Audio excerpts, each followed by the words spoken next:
It's time to start building out the Aquascape in our new, soon-to-be CO2-powered aquarium. So let's quickly talk about what's going into the Hardscape, what kind of substrate we're using, and then we'll get to work. Hello everyone, this is Bentley, and today we're going to start putting in work on this tank. As you can see, there's some driftwood in here. We've got a light on it. That's a Flugel 3.0 plant. We're going to go with my favorite light. I just did a really simple background using a vinyl adherence, something I can easily take off in the future.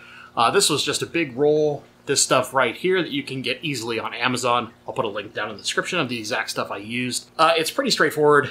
You cut to fit, or in my case, you cut loosely to fit and then you trim, and that might cause like a little gap, but it's pretty hard to see, so it's okay. If we were to look really closely, you might see some tiny air bubbles and stuff. I'm not concerned with that. My goal is just to get a nice black background to help accent the fish and the plants that are going into this aquarium. It's super easy. You just cut it with a hobby knife, get the glass wet, remove the backing, get it wet, loosely fit it into place, trim with a little hobby knife real fast to finish up the trimming along the sides of the glass and up into the rim here. And then from there, all you have to do is use a little putty knife, or there's some kits you can get out there. I'll link the one I used again. And just flatten it all out. The same you would do is like any vinyl window sticker. This is the exact same stuff. It's just simple vinyl window cling. That gives us a nice black background. As you can see, we've got some Asian driftwood. It's not like true Malaysian driftwood, but it is just a darker, heavy Asian driftwood. This is the kind of style I like. And let's talk about the substrate. This is sponsored, I guess.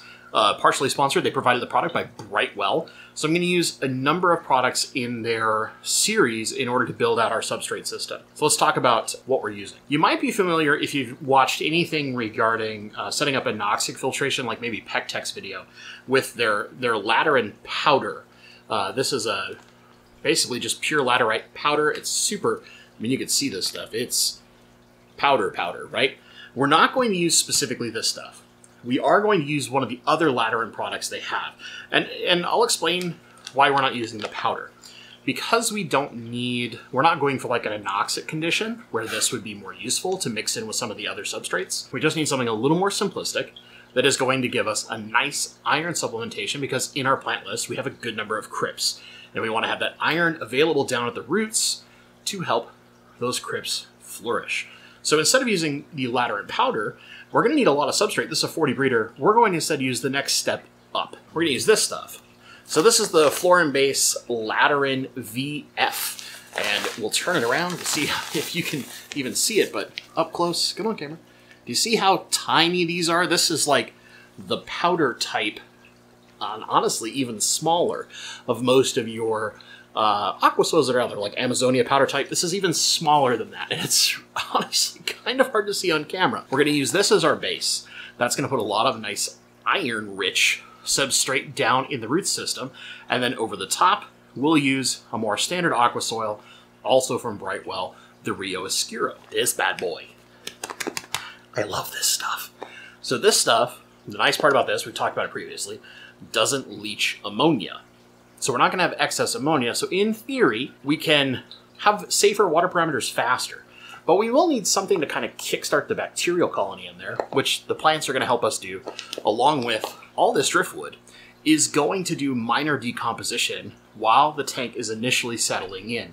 That decomposition is going to help kickstart the bacterial colony. Plus, we're going to have plants that have been sitting in other active aquariums to keep them acclimated and stuff like that. So they'll naturally have minor bacterial colonies attached to them from mature tanks. We're going to move them into here, into this fresh tank, kickstart the process. So with that being said, we need to get some substrate into this tank, and then we can start doing some serious aquascaping. But there's a problem. The rock. Let's talk about the rock. So I want a little bit of rock to go with the wood, and this is mostly to prop the wood up. The goal here is to feature wood and a lot of easy, mostly epiphytic plants. So anubias, java ferns, those things that attach to wood and rock. That's going to be the main focus of our plants in this aquarium. Something any of us could put together. Wood, epiphytes, some crypts, call it a day, right? Super simple, doesn't require a lot of crazy nonsense. But I wanted some really specific rock. Riverstone. If you saw John, actually from KG Tropicals had a video recently where he was having trouble even tracking down some riverstone.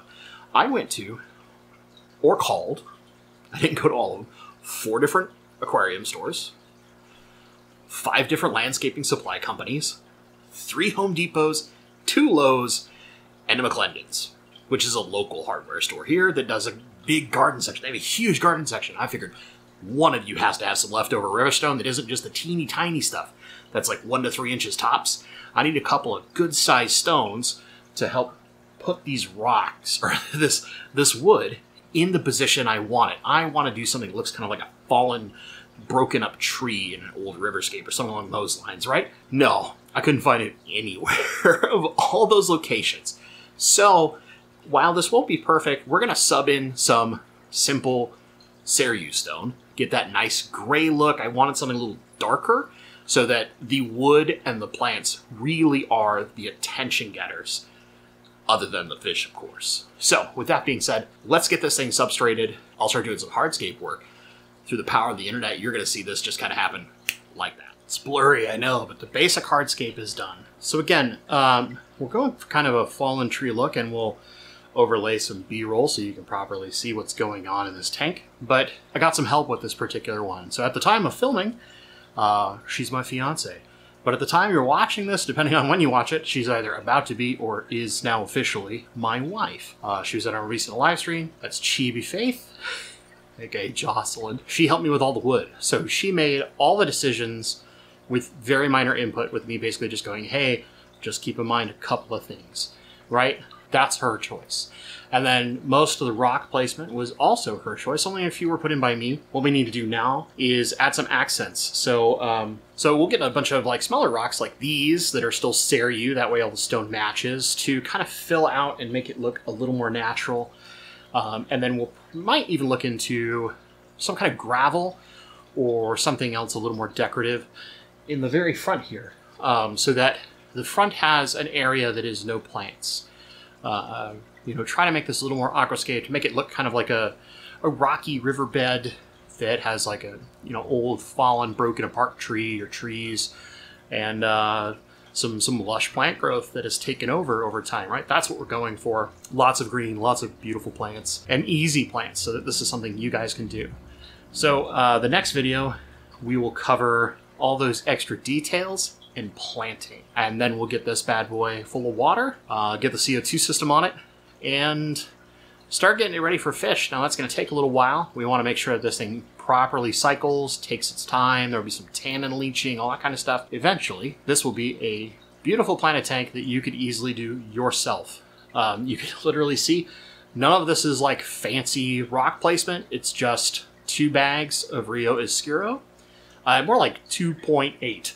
One bag was partially open that I needed a touch from for another project, but and then the 1 bag of the Lateran base. And all we did was just, like typical aquascaping, I didn't show that part just because you guys watch aquascaping videos, you've seen this a million times, we just put it at an angle, at a slope. We put all the Lateran toward the back because that's where our crypts are going to be. That way there's a focus.